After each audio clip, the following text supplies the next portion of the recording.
Hey buddy, welcome to the day 13 of mega web development series.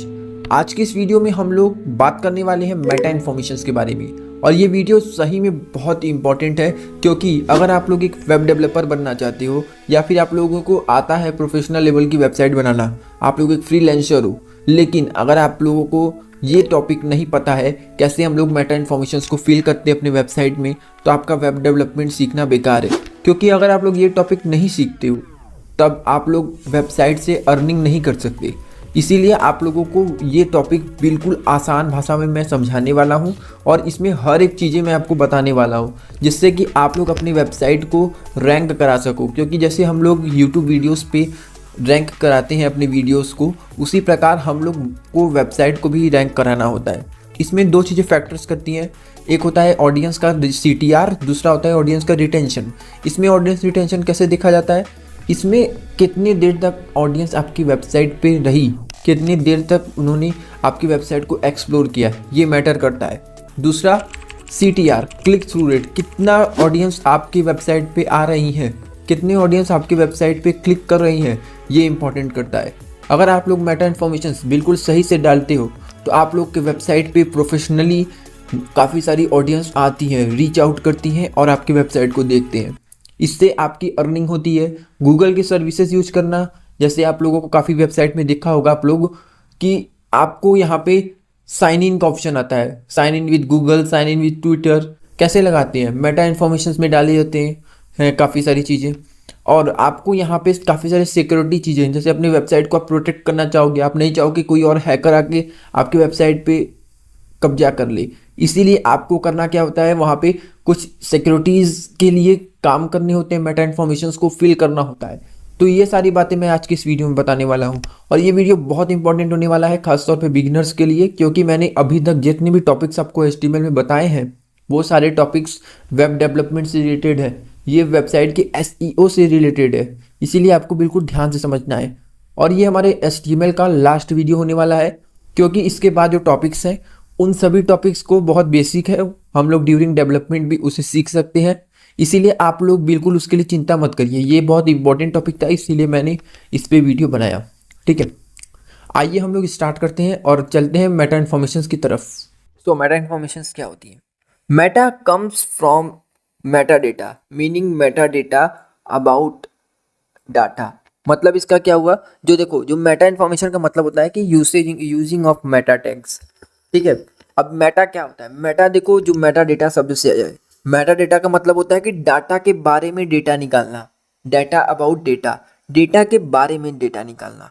क्या मतलब हुआ इसका? इसका मतलब अभी हम समझते हैं। देखो, इन HTML Meta tags provide information about the web page like author और डिस्क्रिप्शन। इसका मतलब ये हुआ, जैसे आप लोग जब क्रोम पे जाते हो, कोई वेबसाइट सर्च करते हो या फिर किसी इन्फॉर्मेशन के बारे में आप लोग डालते हो क्रोम पे, तो वेबसाइट किस तरीके से आती है? देखो, इस तरीके से, ये क्रोम हो गया आपका, तो यहाँ पे वेबसाइट आती है और उसके नीचे कुछ डिस्क्रिप्शन लिखा हुआ होता है ना, कुछ कीवर्ड्स होते हैं जो हाईलाइटेड फॉर्म में आते हैं, बोल्ड इटैलिक किस तरीके से आते हैं कि नहीं, कुछ डिस्क्रिप्शन लिखी हुई होती है। तो किसकी मदद से हम लोग लिखते हैं? हम लोग मेटा टैग्स की मदद से लिखते हैं। आगे हम लोग देखेंगे भी कैसे लिखते हैं। तो ये काम करती है। अगर आप लोग अपनी वेबसाइट के बारे में बताना चाहते हो कि नहीं भाई देखो, मेरा वेबसाइट जो है इस पर्टिकुलर टॉपिक से रिलेटेड है और हम लोग ये इन्फॉर्मेशन देना चाहते हैं, तो आप लोग अपनी वेबसाइट में डाल दोगे डिस्क्रिप्शन की जगह। तो वहाँ पे क्या होगा कि यूज़र जैसे ही आएगा आपके वेबसाइट पे, तो ईजिली वो समझ जाएगा कि आप लोग कौन कौन सी इन्फॉर्मेशन देना चाहते हो, आपका वेबसाइट किस चीज़ के बारे में है, जिससे कि यूज़र आपके वेबसाइट पे और भी जल्दी क्लिक कर सकता है अगर आपने अच्छे से डिस्क्रिप्शन डाला है और अगर आपने अच्छे से कीवर्ड्स या ऑथर नेम, मतलब खुद का नेम डाला हुआ है तब। ठीक है, ओके। नेक्स्ट क्या कहता है? This tags are placed inside the head section of an HTML document and are invisible for users but highly useful for search engines, browser, social media. इसका मतलब यही हुआ कि देखो, जो मेटा टैग्स होती हैं वो वेबसाइट के लिए होती है, ना कि यूजर्स के लिए होती है। यूजर्स को सिर्फ और सिर्फ वेबसाइट का कंटेंट दिखता है। जैसे किसी वेबसाइट का देखो, कंटेंट होता है, बॉडी या तो कंटेंट होता है और यहाँ पे सर्च इंजन, यहाँ पे SEO होता है। तो जब यूजर्स को दिखाया जाता है सिर्फ और सिर्फ उसका कंटेंट, क्योंकि हमें अपनी वेबसाइट से कंटेंट सिर्फ यूजर्स तक पहुँचाना है, बाकी की चीज़ें जो होती हैं वो वेबसाइट के लिए होती हैं, वो सर्च इंजन्स के लिए होती हैं, वो ब्राउज़र्स के लिए होती हैं, जिससे कि जो मशीन है वो अच्छे से हमारी वेबसाइट को समझ सके। इसीलिए हम लोग जो है मेटा टैग्स जो है सिर्फ और सिर्फ सर्च इंजन्स के लिए लगाते हैं, ब्राउज़र्स के लिए या फिर किसी और सोशल मीडिया प्लेटफॉर्म के। ठीक है, नेक्स्ट आता है आपका स्ट्रक्चर ऑफ मेटा टैग। मतलब एक मेटा टैग का एक बेसिक स्ट्रक्चर क्या है।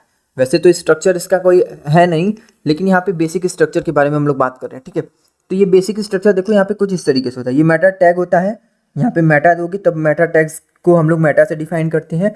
और यहाँ पे नेम होता है जो ये एट्रीब्यूट होता है। इसका मतलब होता है क्या है, defines the type of Meta data description keyword. जैसे आप लोग किस टाइप का देना चाहते हो, यहाँ पे जैसे कीवर्ड लिखो, यहाँ पे नेम इज इक्वल टू मैंने नेम लिखा। अगर आप लोग यहाँ पे कीवर्ड लिख दोगे तो यहाँ पे आपको कीवर्ड देना पड़ेगा। अगर आप लोगों ने यहाँ पे डिस्क्रिप्शन लिख दिया तो यहाँ पे आपको डिस्क्रिप्शन देना होगा, मतलब अपने वेबसाइट के बारे में लिखना होगा। कैसे, यहाँ पे ऐसे कीवर्ड लिख दिया आपने और कंटेंट की जगह यहाँ पे वैल्यू की जगह आप लोग अपनी वेबसाइट के बारे में बता सकते हो कि हमारा वेबसाइट इसके बारे में है यहाँ पर, जिससे कि आपको मैंने बताया ना वहाँ पे अपीयर होने लगेगा डिस्क्रिप्शन की जगह आपके वैल्यू को। नेक्स्ट आता है आपका कितनी तरीके की होती है मेटा टैग्स। देखो कई तरीके की होती है। पहला होता है आपका SEO। SEO क्या करता है, SEO meta tags, search engine optimization. अब ये इसमें भी देखो कई सारे टैग्स आते हैं। आइए एक एक करके इनको जानते हैं। पहला टैग है जो है जिसका नाम है डिस्क्रिप्शन टैग। डिस्क्रिप्शन टैग क्या करता है, provides a summary of your web page content. मैंने अभी बताया, जैसे यहाँ पे देखो name is equal to description लिख दिया, ये नहीं दिखेगा, ये वाला पार्ट जो है ये वेबसाइट को दिखेगा, ये यूजर्स को दिखेगा। जो कंटेंट की जगह लिखा है आपने, ये आपकी वेबसाइट होगी। जैसे आपकी वेबसाइट पे जब कोई क्लिक करने आएगा तो ऊपर यहाँ पे लिंक होगा और यहाँ पे आपकी डिस्क्रिप्शन होगी। यहाँ पे लिखा रहेगा learn HTML with practical on hackers legends. ठीक है, तो इस तरीके से आप लोग यहाँ पे देख सकते हो SEO के टैग्स। आइए दूसरे टैग्स की तरफ चलते हैं। दूसरा टैग है कीवर्ड्स। कीवर्ड्स क्या करता है, यहाँ पे सिंपल सा list of keywords, list keywords related to the page content. यहाँ पे देखो कुछ इस तरीके से हम लोग इसे डिनोट करते हैं। कीवर्ड्स लिखोगे, कंटेंट की जगह यहाँ पे कीवर्ड्स अपने डाल दोगे। जैसे यहाँ पे आपका हैकिंग से रिलेटेड है तो आप डाल दोगे इथिकल हैकिंग, साइबर सिक्योरिटी, इस तरीके के आप लोग कीवर्ड्स डालोगे, जिससे कि आपकी वेबसाइट जो है ईजिली सर्च इंजन्स के समझ में आ जाए। जो गूगल जैसे सर्च इंजन्स होती हैं या बिंग जैसे, याहू जैसे, वो लोग आपके सर्च इंजन आपके कीवर्ड्स को पकड़ती हैं और उन्हीं कीवर्ड्स पे वो लोग अपना काम करती हैं। जैसे कोई बंदा है, कोई भाई है जो सीखना चाहता है इथिकल हैकिंग, तो वो सर्च करेगा व्हाट इज़ इथिकल हैकिंग, तो आपकी वेबसाइट में इथिकल हैकिंग नाम का एक कीवर्ड है, तो वो क्या करेगा, उस कीवर्ड को उस यूज़र के साथ मैच करेगा और उस यूज़र को जो है रिकमेंड कर देगा आपका वेबसाइट, जिससे कि आपकी वेबसाइट पे रीच आने की बहुत ज़्यादा संभावनाएं बढ़ जाती हैं। ठीक है, नेक्स्ट टाइप होता है वो होता है आपका रोबोट्स। रोबोट्स क्या होता है, ये बेसिकली बताता है tell search engines what to do with the page. मतलब आपका वेबसाइट जैसे पहुंच गया, अब ये सर्च इंजन्स को बताता है कि इस वेब पेज का क्या करना क्या है, इसको आगे पुश करना है कि वहीं पे स्टॉप कर देना है, ये रोबोट्स बताता है। रोबोट्स नाम का एक टैग बताता है। ठीक है, इसको डिनोट करने के लिए name is equal to robots लिखोगे। इसीलिए मैंने कहा था नेम क्या होता है, ये यहीं पे आप लोग सब कुछ देते हो, चाहे रोबोट हो गया, डिस्क्रिप्शन हो गया, या दुनिया भर की यहाँ पे मेटा टैग्स यहाँ पर ही दोगे, यही इंपॉर्टेंट होता है। अगर इसको गड़बड़ कर दिए तो यहाँ पे कोई मतलब नहीं निकलेगा। जो कंटेंट होता है यहाँ पे आप अपना कंटेंट रिलेटेड दोगे, जैसे मैंने लिखा इंडेक्स और फॉलो। ठीक है, बस यही होता है। रोबोट्स का मतलब सिंपल सा यही होता है कि आप लोग यहाँ पे सर्च इंजन्स को बता रहे हो एक तरीके से रोबोट्स की मदद से कि हमारे पेज का करना क्या है। आपको सर्च इंजन्स के पास पहुँच जाएगा तो वो करना क्या है, वो रोबोट्स नाम का एक एलिमेंट बताता है। ठीक है, नेक्स्ट होता है आपका टाइप, वो होता है ब्राउजर रिलेटेड मेटा टैग्स। ये दूसरा टाइप है। पहले हम लोगों ने अभी बात किया SEO सर्च इंजन से रिलेटेड मेटा टैग्स के बारे में, अब हम लोग बात कर रहे हैं ब्राउजर से रिलेटेड मेटा टैग्स के बारे में। क्या होता है ब्राउजर से रिलेटेड मेटा टैग्स, सबसे पहले इसमें आता है व्यू पोर्ट। ये क्या करता है, makes your site responsive for mobile and tablet devices. मतलब आप लोग नहीं चाहोगे कि आपका वेबसाइट जो है लैपटॉप में कुछ और दिखे, किसी और डिवाइस में कुछ और दिखे, सैमसंग के डिवाइस में कुछ और दिखे, आईफोन एप्पल के डिवाइस में कुछ और दिखे, या फिर किसी टैबलेट में कुछ और दिखे। आप लोग चाहते हो कि एक ही साइज का जैसे अपनी वेबसाइट बनाया है वैसा ही वेबसाइट हर जगह दिखे। उसके लिए आपको अपनी वेबसाइट को रिस्पॉन्सिव बनाना होता है। अब रिस्पॉन्सिव बनाने के लिए आप लोग क्या करोगे, यहाँ पर आप लोग काफ़ी सारे यहाँ पे लिखोगे कोड, साथ में यहाँ पे CSS में और HTML में मीडिया क्वेरी नाम का यहाँ पे लगाओगे, सब काम करोगे, यहाँ पे रिस्पॉन्सिव बनाओगे। है ना। लेकिन आपने जब मेटा टैग्स में भी आता है व्यू पोर्ट नाम का एट्रीब्यूट, जिसकी मदद से आप लोग अपने साइट को रिस्पॉन्सिव बना सकते हो। कैसे बनाते हैं, इसको बनाने का सिंपली एक तरीका है। सिंपल सा क्या करोगे आप लोग, यहाँ पे लिख दोगे viewport name is equal to, फिर उसके बाद कंटेंट की जगह क्या दोगे, यहाँ पे आप लोग विड्थ दोगे, मतलब कि कौन से सबसे छोटा डिवाइस का विड्थ लोगे, यहाँ पे पेस्ट कर दोगे। फिर उसके बाद यहाँ पे इनिशियल स्केल, यहाँ पे इनिशियल स्केल का क्या मतलब है, इनिशियल स्केल का मतलब है कि कितना हद तक ये जूम कर सकता है, मतलब जब आपका वेबसाइट कितनी हद तक वो जूम कर सकता है, जूम आउट कर सकता है, यहाँ पे आप बता सकते हो। 1.0 लिखा मतलब कि 1.0 तक ये जूम करके पूरा देख पाएगा कोई भी यूजर, उसके नीचे नहीं जा पाएगा, ये होता है। ठीक है, जैसे मैंने यहाँ पे लिख भी रखा है, sets the width of the page to match device screen, और यहाँ पर भी मैंने लिखा है यही काम, controls the initial zoom level, मतलब इनिशियली जूम कहाँ से कर सकता है, 1.0 से या फिर 2.0 से, इस तरीके से। ठीक है, जूम लेवल आप देख सकते हो, जैसे यहाँ पे लिखा है। अब मैं कुछ जूम करके दिखाऊंगा तो आप लोग यहाँ पे उसे कंट्रोल कर सकते हो। ठीक है, नेक्स्ट आता है आपका यहाँ पे कैरसेट। कैरसेट क्या होता है, ये कैरसेट मतलब होता है defines the character encoding for the page. इसका मतलब क्या हुआ, देखो इसका मतलब यही हुआ, मतलब कि ये कैरेक्टर इनकोडिंग आपके पेज के बारे में डिफाइन करता है। अब देखो यहाँ पे इसको इस तरीके से यूज किया जाता है, UTF-8। UTF-8 क्या है, यहाँ पे देखो मैंने आपको बताया, UTF-8 is the most common and support all languages. समझ में आया, मतलब कि हम लोग लैंग्वेजेस से रिलेटेड, जैसे कुछ लैंग्वेजेस होती हैं जो कि कुछ ब्राउज़र्स पे अपीयर होती हैं और कुछ ब्राउज़र्स पे अपीयर नहीं होती है। UTF-8 का अगर आप यूज करते हो तो ये सभी लैंग्वेजेस, चाहे आपका कोड किसी भी लैंग्वेज में हो, Hindi, English, Spanish, Chinese, French, किसी में भी हो, वो आपके वेबसाइट को, मेटा टैग्स को ईजिली सर्च इंजन्स को समझा देता है कि भाई ये इस फलाने ढिंगाने में है। ठीक है, ये होता है, ये सभी लैंग्वेजेस को सपोर्ट करता है। नेक्स्ट आता है आपका जो होता है वो रिफ्रेश टैग होता है। रिफ्रेश टैग बहुत इंपॉर्टेंट है। देखो यहाँ पे लिखा है ना, automatically refreshes the page after specified time. जैसे यहाँ पे आप लोग कोई एक पर्टिकुलर टाइम दे दोगे, सपोज दे दोगे 5 सेकंड या 3 सेकंड, तो आपका वेबसाइट जो है 3 सेकंड बाद ऑटोमेटिकली रिफ्रेश होकर कुछ एलिमेंट्स को जो अपीयर नहीं हुए थे पहले, उनको अपीयर कर देता है। जैसे आप लोग का कभी कभी नेटवर्क स्लो रहता है तो वेबसाइट में कुछ चीज़ें नहीं आ पाती हैं, जैसे इमेज हो गया, लोगो हो गया, या फिर कुछ कंटेंट्स नहीं आते हैं। तो अगर वेबसाइट यूज़र को मैनुअली करना होगा तो भाई यूज़र को कभी कभी इरिटेशंस हो जाती हैं। इससे बचने के लिए हम लोग क्या करते हैं, रिफ्रेश का यूज करते हैं, जिससे कि हमारा वेबसाइट खुद ब खुद, अगर स्लो कनेक्शन हुआ तो 10 सेकंड तक इंतजार करेगा, फिर उसके बाद यहाँ पर ऑटोमेटिकली रीलोड हो जाएगा। इसको कैसे यूज करते हैं, इस तरीके से यूज करते हैं। देखो यहाँ पे देखो मैंने लिखा है HTTP equiv is equal to refresh. आप कहोगे भाई नेम क्यों नहीं लिखा, देखो अब यहाँ पे मैं इसको अभी कुछ स्लाइड्स के बाद बताऊंगा। ठीक है, ये क्यों मैंने यूज किया। नेक्स्ट है कंटेंट। यहाँ पे देखो रिफ्रेश मैंने यूज किया। अब मैंने यहाँ पे कहा कि मेरी वेबसाइट को रिफ्रेश कर दो। अब कितने सेकंड के बाद रिफ्रेश कर दो, 10 सेकंड के बाद। अगर मैं यहाँ पे 20 लिख देता या फिर मैंने 50 लिख देता, 60 लिख देता, तो ये 60 सेकंड्स के बाद, मतलब 1 मिनट के बाद ये रिफ्रेश करता है ऑटोमेटिकली। इसीलिए आप लोग यहाँ पे दे सकते हो, बहुत अच्छा होता है। ठीक है, देखो मैंने यहीं पे बता दिया है HTTP इक्विप क्या होता है। बेसिकली ये बताता है कि header like information to the browser. मतलब ये बेसिकली ना HTTP एक तरीके से हाइपर टेक्स्ट ट्रांसफर प्रोटोकॉल, इसका ये फुल फॉर्म होता है। ये आपके ना हेडर लाइक इन्फॉर्मेशंस को ब्राउज़र तक पहुंचाता है, जैसे कि आपके ब्राउज़र को समझाने की कोशिश करता है आपके वेबसाइट के बारे में कि आपका वेबसाइट कैसा है, किस तरीके का है, इस तरीके से। ठीक है, तो ये था आपका। अब नेक्स्ट है आपका कंटेंट टाइप। कंटेंट टाइप क्या करता है, informs the browser about the documents, file type and encoding. मतलब इसका क्या हुआ, इसका मतलब सिंपल सा ये हुआ कि ये ब्राउज़र को आपके डॉक्यूमेंट के बारे में बताता है, मतलब आपके फाइल टाइप के बारे में बताता है कि आपका डॉक्यूमेंट टाइप कैसा है, इस तरीके के बारे में। इसको कैसे यूज करते हैं, इसको यूज करने का सिंपल से वही तरीका है। यहाँ पे सिंपली आप लिखोगे इक्विप कंटेंट टाइप, मतलब कंटेंट किस टाइप का है आपका, जिस टाइप का होगा यहाँ पे लिखोगे कंटेंट टाइप, और नेक्स्ट यहाँ पे लिखोगे टेक्स्ट HTML और कैरसेट UTF-8 टेक्स्ट/HTML, मतलब यहाँ पे फाइल का यहाँ पे इन्फो दोगे, और इसके बाद यहाँ पे कैरसेट UTF-8 दोगे।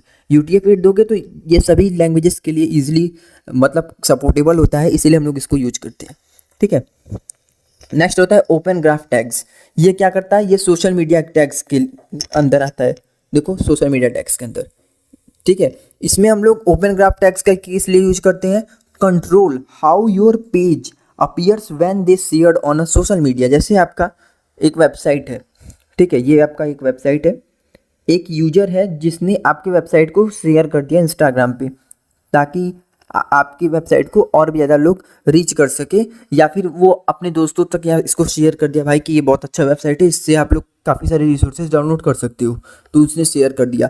अब ये जो आपका वेबसाइट है वो कैसा दिखना चाहिए आपके इंस्टाग्राम पे, कैसा दिखेगा, तो आप लोग इसको भी कंट्रोल कर सकते हो।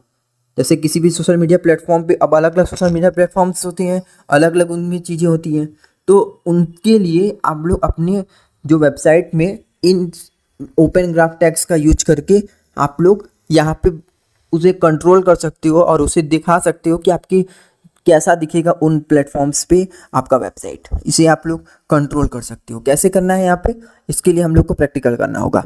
तो आइए हम लोग चलते हैं और समझते हैं प्रैक्टिकल में। तो मैंने meta.html नाम से एक फाइल बनाया है और यहाँ पे हम लोग मेटा टैग्स का यूज करने जा रहे हैं। ठीक है, सबसे पहला मेटा टैग्स आता है जो देखो बॉयलर पे आप जब जनरेट करोगे तो आपको कुछ चीज़ें पहले से मिलेंगी, तो आपको उनको एज इट इज़ रहने देना है। ठीक है, अब यहाँ पर देखो मैं यूज करके दिखाता हूँ। मैं यहाँ पे सिंपली लिखूंगा प्रॉपर्टी। क्या लिखूंगा? प्रॉपर्टी। मैंने यहाँ पे ये लिखा। अब ये प्रॉपर्टी क्या है? ये एक एट्रीब्यूट है। यहाँ पर हम लोग को जो भी देना है, जैसे टाइटल देना है या फिर डिस्क्रिप्शन देना है, तो यहाँ पे इस तरीके से हम लोग कर सकते हैं। कैसे करेंगे यहाँ पे? मैं सिंपली यहाँ पे क्या करता हूँ, OG लिखूंगा, OG लेके सेमी कॉलन लूंगा और यहाँ पे मैं टाइटल लिख देता हूँ, TITLE। मैंने यहाँ पे अपना टाइटल डिसाइड कर लिया कि जो मेरे कंटेंट है, जो मेरा वेब पेज है, अगर ये दूसरे सोशल मीडिया प्लेटफॉर्म्स पे अपीयर होता है तो उसके लिए यहाँ पे टाइटल क्या होने वाला है। मैं यहाँ पे सिंपली लिख दूंगा टाइटल की जगह कंटेंट, और मैं यहाँ पे आपको लिख देना है लर्न HTML हियर। आप लोग को अपने वेबसाइट के हिसाब से यहाँ पे टाइटल देना चाहते हो तो दे सकते हो। ठीक है, Ctrl+C Ctrl+V, और यहाँ पे आपको डिस्क्रिप्शन देना है तो डिस्क्रिप्शन भी यहाँ पे लगा सकते हो। सिंपली क्या करना होगा उसके लिए, यहाँ पे सिंपली लिखना होगा डिस्क्रिप्शन। यहाँ पे इस तरीके से आप लोगों ने डिस्क्रिप्शन दे दिया और कंटेंट की जगह यहाँ पे डिस्क्रिप्शन लगा दो। ठीक है, तो इस तरीके से आप लोग कर सकते हो। नेक्स्ट जो आता है आपका, वो आता है आपका एक और प्रॉपर्टी जिसका नाम है इमेज। इमेज के लिए आप लोग क्या करोगे, इमेज के लिए आप लोग यहाँ पर सिंपल सा यहीं पे इमेज लगा दोगे और अपनी इमेज का पाथ या URL यहाँ पे कंटेंट की जगह दे दोगे, ये यहाँ पर। ठीक है, इस तरीके से आप लोग ओपन ग्राफ का यूज कर सकते हो। अब नेक्स्ट आता है ट्विटर कार्ड्स। अब देखो सभी सोशल मीडिया प्लेटफॉर्म्स के लिए ये एप्लीकेबल है, लेकिन देखो जो ट्विटर कार्ड्स होती है, ट्विटर के लिए अलग से आपको यहाँ पे लिखनी होती है, जो कि यहाँ पे आपको क्या करना होगा, ट्विटर पे अपीयर कराने के लिए, क्योंकि ट्विटर एक अलग ही अपना महत्व रखता है, तो वहाँ पर अपीयर कराने के लिए आपको यहाँ पे ट्विटर कार्ड नाम का यहाँ पे यूज करना होता है। तो उसके लिए आपको यहाँ पे सिंपली लिखना होगा मेटा के अंदर नेम इज इक्वल टू यहाँ पे ट्विटर कार्ड लिखोगे। तो हम लोगों ने यहाँ पर इस तरीके से लिख दिया। अब हम लोग को कंटेंट देना पड़ेगा कि हमारा जो ये ट्विटर कार्ड है इसमें क्या क्या शो होना चाहिए। इसमें सबसे पहले हमारा यहाँ पे जैसे मैं लिख देता हूँ समरी ऑफ योर कंटेंट, मैं रैंडम सा लिख रहा हूँ। ठीक है, अब तो इस तरीके से आप लोग भी यहाँ पर ट्विटर के लिए दे सकते हो। इसी तरीके से यहाँ पे आप लोग कार्ड की जगह यहाँ पे आप लोग टाइटल लिख सकते हो। जो आपका ट्विटर कार्ड है ना, यहाँ पे इसकी जगह टाइटल लिख सकते हो, इसे चेंज करके आप डिस्क्रिप्शन लिख सकते हो, इसे चेंज करके आप लोग इमेज लिख सकते हो, और ठीक वैसा ही काम यहाँ पे भी कर सकते हो। ठीक है, आप लोग अगर ट्विटर पे अभी अपना वेबसाइट को अपीयर कराना चाहते हो, आपका यूजर अगर शेयर करे तो ट्विटर पे कैसा दिखता है वो आप लोग सेम वही काम कर सकते हो। जहाँ हम लोग OG का इस्तेमाल कर रहे थे, अब हम लोग यहाँ पे ट्विटर के लिए ट्विटर का इस्तेमाल करेंगे। ठीक है, तो आई होप आपको यहाँ तक समझ में आया होगा। ट्विटर कार्ड्स क्या होते हैं इसके बारे में आइए हम लोग समझ लेते हैं, और आगे का जो टॉपिक है उसको भी हम लोग समझ लेते हैं। ट्विटर कार्ड्स क्या होते हैं भैया? ट्विटर कार्ड्स का मतलब होता है open your page for Twitter sharing, simple सा optimize your page for Twitter sharing. Twitter पे आपका वेबसाइट कैसा दिखना चाहिए, बस वही होता है। ठीक है, नेक्स्ट जो है कुछ एडवांस मेटा टैग्स हैं जिनको आप लोग को ध्यान से समझना है। अगर आप लोग अपने वेबसाइट की सिक्योरिटी को सुनिश्चित करना चाहते हो, सिक्योरिटी बढ़ाना चाहते हो, तो आपको यहाँ पे HTTP सिक्योरिटी पॉलिसीज लगाना होगा। कैसे करोगे? Use to enhance site security. Simple सा यहीं पे आपको HTTP इक्विप और कंटेंट सिक्योरिटी पॉलिसीज यहाँ पे आपको दे देनी है, और सिंपल सा content is equal to default SRC self, ये लगा दोगे। आपकी वेबसाइट की जो सिक्योरिटी है उसको इन्हांस करने के लिए हम लोग इस तरीके की यूज करते हैं। सेकंड जो टॉपिक तरीका है वो है थीम कलर। थीम कलर क्या होता है? थीम कलर में हम लोग अपने ब्राउज़र पे, जैसे हमारा वेबसाइट का जो टूल बार होता है ऊपर अपीयर करता है ना ब्राउज़र पे, उसको हम लोग कस्टमाइज कर सकते हैं, चेंज कर सकते हैं, उससे कलर को अपने हिसाब से रख सकते हैं। कैसे? यहाँ पे सिंपली आपको यहाँ पे लिखना है थीम कलर, और यहाँ पे कंटेंट की जगह जो भी आप कलर रखना चाहती हो यहाँ पे दे दोगे। हल्का में कलर रखोगे ज़्यादा बेटर, अच्छा व्यू मिलता है। ठीक है, तो आप लोग यहाँ पे अपने हिसाब से कस्टमाइज कर सकते हो। अब ये सब चीज़ें तो आपको अभी हल्का फुल्का समझ में आई होंगी ही। अगर नहीं समझ में आ रही है तो आप लोग दोबारा से वीडियो देखो, आपको जरूर से समझ में आएगा। और हाँ, हम लोग ये सारी चीज़ों को जब प्रैक्टिकल करेंगे तो और अच्छे से समझेंगे जब हम लोग रियल वेबसाइट्स बनाएंगे। ठीक है,